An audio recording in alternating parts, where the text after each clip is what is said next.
Good morning. My name is Alan Morgan. I'm with the Building State Capacity and Productivity Center at WSTAT. The Building State Capacity Center is a federally funded through the U.S. Department of Education initiative that is designed to support, add strength to state education agencies. This morning we are in Iowa, in Des Moines, beautiful Des Moines, and with the beautiful Director of Education, Ryan Wise. Ryan is a veteran of education. He has served, actually I have a great appreciation for those of us that have come through the ranks from having been a deputy to being a chief state school officer. Brian was asked to become the Director of Education. Ryan made that decision to say yes not all that long ago, about within the last year. I think it was July of 2015. So he is a part of a new breed of chief state school officers we have in the country. And this morning we're going to talk a little bit about a number of issues that are current not only in Iowa but also across the country. Ryan, good morning and thanks for doing this. Good morning, Alan. Thank you for coming to Iowa. We're glad to be here.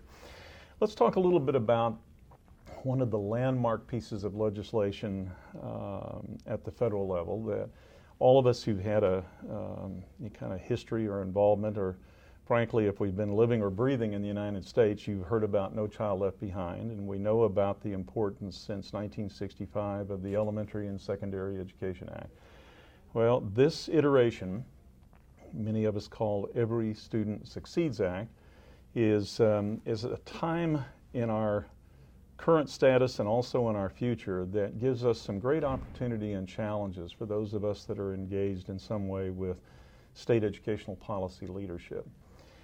We want to talk a little bit today about a state that has been a leader state in many regards in American education. Let's take Iowa and Ryan's plans as the new leader of this system, and let's talk a little bit about what you see as the biggest challenge coming out of ESSA, and hopefully the biggest opportunity. What will give you a chance to do some things you might not have been able to help your team accomplish had it not been for ESSA? Sure. So, well, first, thank you for this opportunity to visit with you. This is an incredibly important topic for every state in the country and for every school and every student in every school.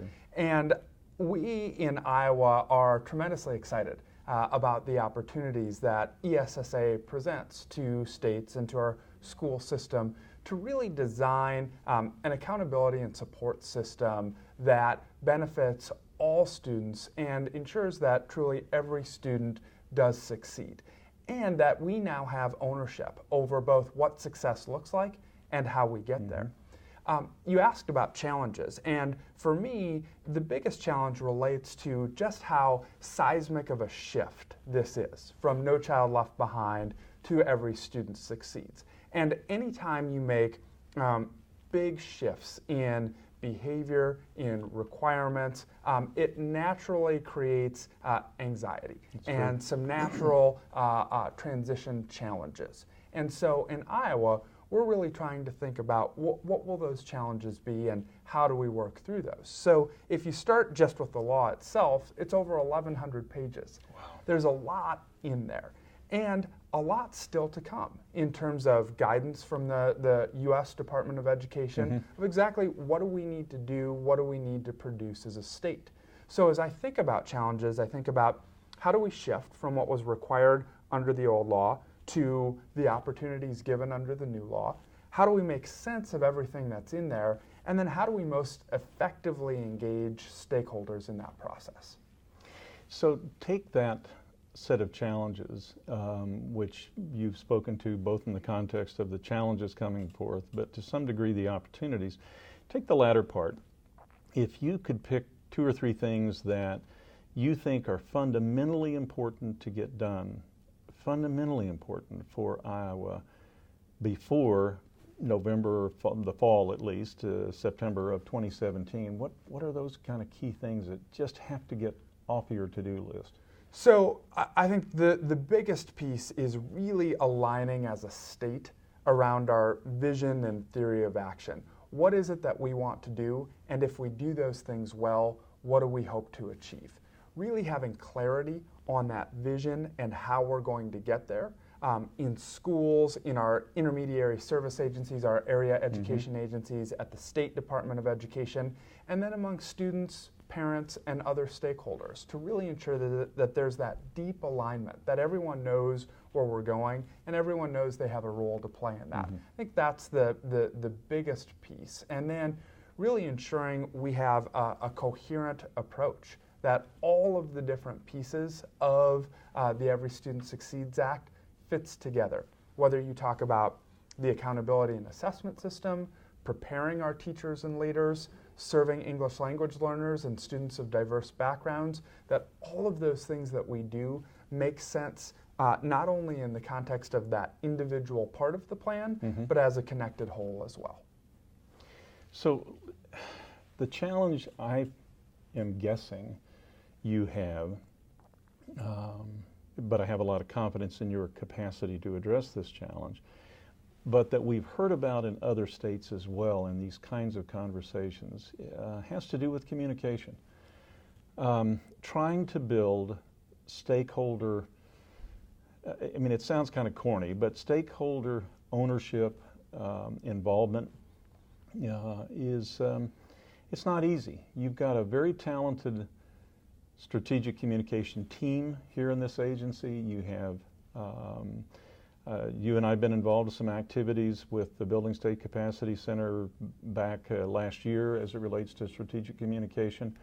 What do you see as what are your next steps to be able to take this grand a set of changes that need to be in place in schools fairly soon and get some ownership from this broad array of stakeholders through your strategic communication plan? How are you going to do that? Yeah, so I feel like we're at a really interesting point in time today when we're having this conversation in early June of 2016. I feel like we're walking into a house that's just about to be renovated. Okay. And we're walking through the rooms and we're saying, hey, I think we should do this with this room and this with another room, and we're going to bring other people in the house and think about how do we want to redesign this to make it fit and make it home. And I think things will naturally change as we get into that and bring more people in. And so I think getting folks in there early on to provide that input and to look at it together will be critical. Then as we advance through the process, well, we have a tremendous communications team here led by Stacy Hupp. One thing her and I talk about regularly is that communications isn't just the job of the communication team.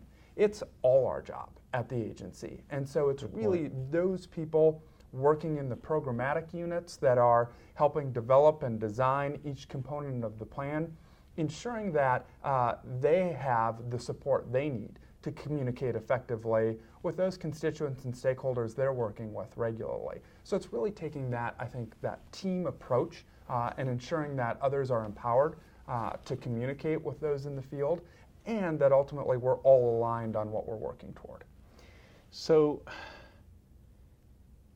you are this kind of interesting mix of an experienced educator, notwithstanding your youth, and you've got this kind of vigor that goes with your new role and responsibility, but you have also a whole lot of colleagues out there across the country who are relatively new to this job of being a chief state school officer. So what's Ryan Wise's advice as not that you have all the answers, you have a process and you've talked a little bit about what you plan to do in Iowa, you mentioned the challenges and opportunities, but what advice do you have for other chiefs, whether or not they've got this wealth of experience, a June Atkinson who has a number of years of experience as a chief state school officer, or a Ryan Wise who was appointed in July of 2015. Take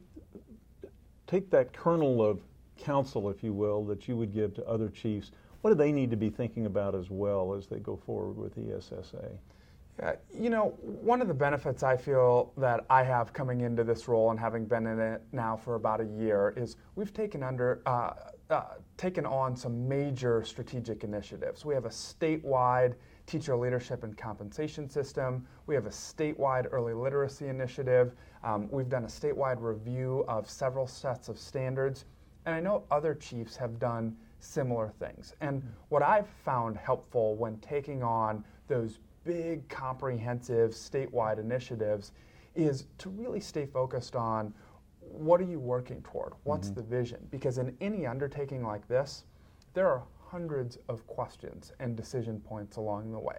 And I think it's tempting to answer all of those in isolation, just within the context of the choice or the question itself, and not within the context of the entire vision or the entire undertaking. And so, my advice would be to other chiefs, look back at things you've done that are parallel to ESSA implementation.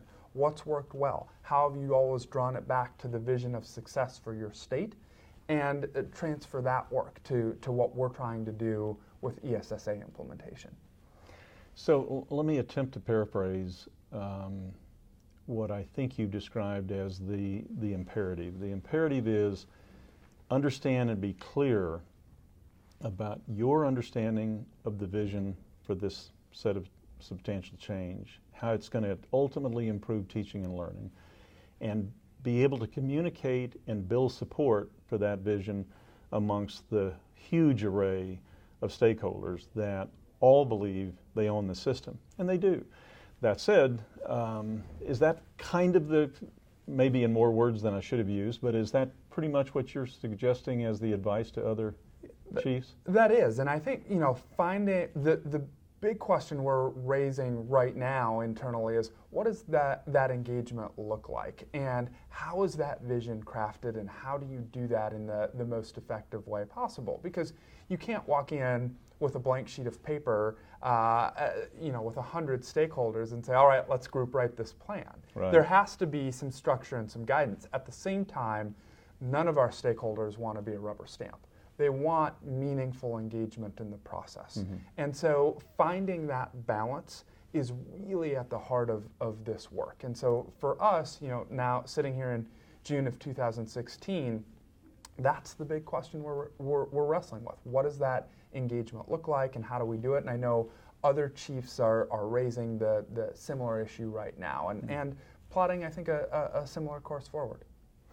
So as you continue with this effort to provide its leadership, but it's leadership with a team, you have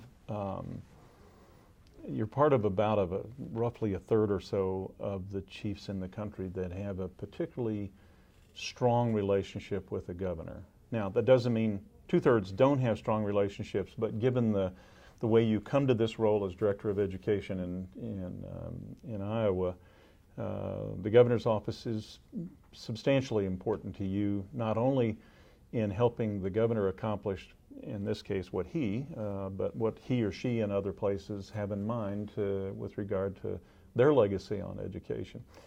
So take your advice, if you will, that you've been able to proffer for chiefs in general, and let's take it to those places where they have a similar governance structure to yours, and talk just for a second about how you establish, maintain, and ensure that you and Governor Branstad are on the same wavelength as you go forward.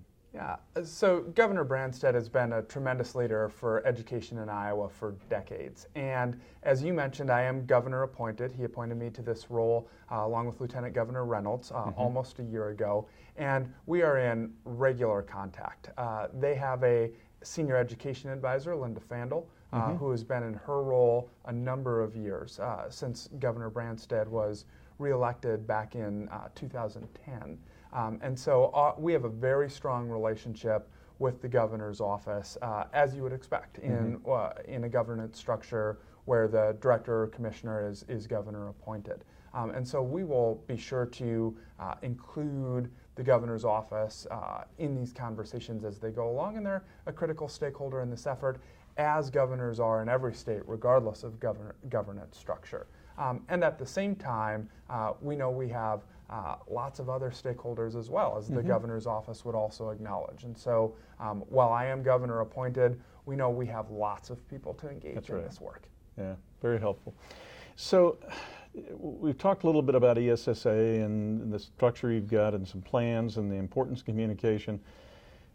What did I fail to ask you, Ryan? You and I talked a little bit about this by telephone prior to this discussion this morning, and you were concerned that perhaps that with this year of experience behind you, that there may be so many things to be done on the horizon that this might not be a conversation to which you would have all the facts and details ready to go. Obviously, from our discussion, you're way down the road. You've got a lot going on, a lot to be done, but there may have been initiatives that you have in mind that you want to share with our audience that we didn't really talk about. So what question did I fail to ask you today, Ryan, that had I done better or more homework, I would have thought about asking you?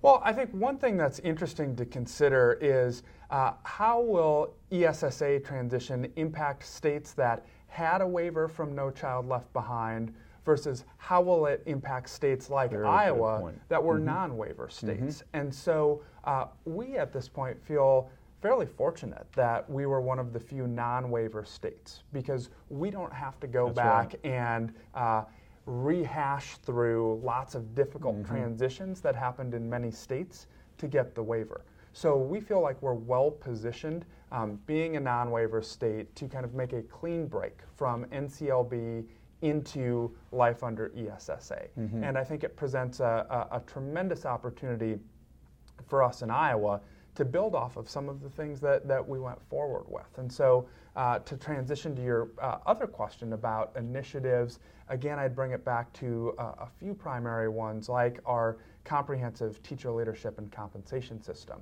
In Iowa, one thing that I think we got right was we put the idea of supporting teachers and building the profession in front of evaluation. And so now, over the last 4 years, we've created a comprehensive system of leadership and support that really allows more than a quarter of all teachers in Iowa to take on a formal compensated leadership role. And we believe by investing our best teachers in that leadership and improvement effort, we're going to see great results. And so that effort can help drive our transition into ESSA. And we can leverage now the federal law to make a unified, coherent system that builds on some of the things we've already been doing. We've had the good fortune of visiting with State Superintendent Joy Hoffmeister in Oklahoma recently. Joy's great. And she was just full of accolades about what Iowa has done in general, and your leadership in particular is related to this topic that you've just covered. What does it take? What are the central ingredients? Now, Oklahoma's moved ahead with implementing what Superintendent Hoffmeister calls the Iowa Plan, if you will. What does it take for other states to potentially follow your lead, and maybe Oklahoma's, in that regard? How can they, what are the ingredients they have to have in place, Ryan, to make that happen? Yeah.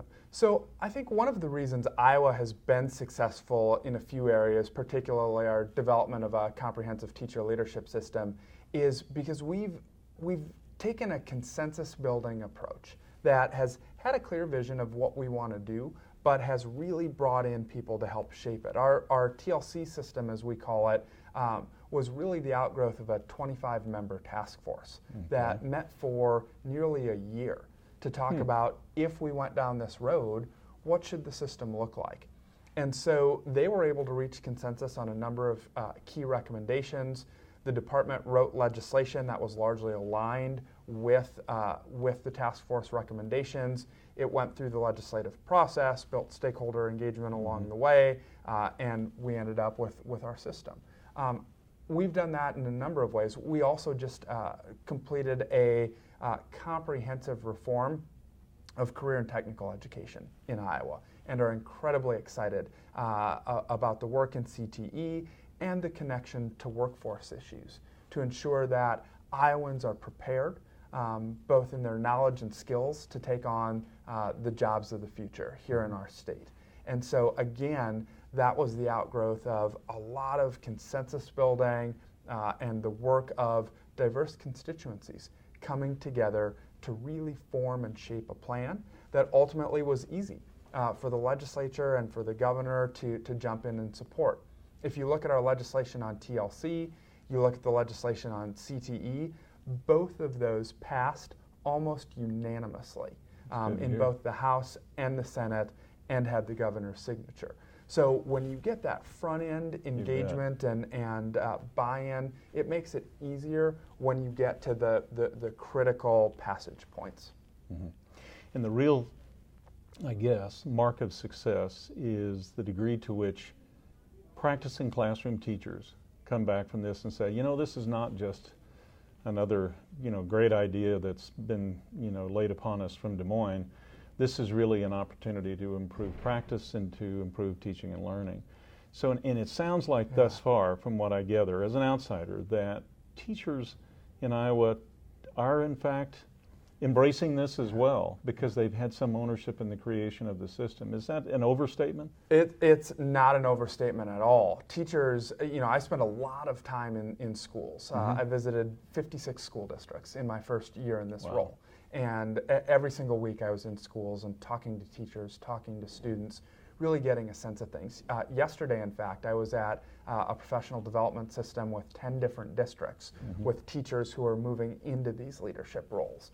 And just sitting at tables in small groups, asking them how they're feeling. And certainly there's anxiety for teachers, as they go from working with students throughout their career, and they were extremely successful. That's why they're getting this opportunity to take on these leadership roles.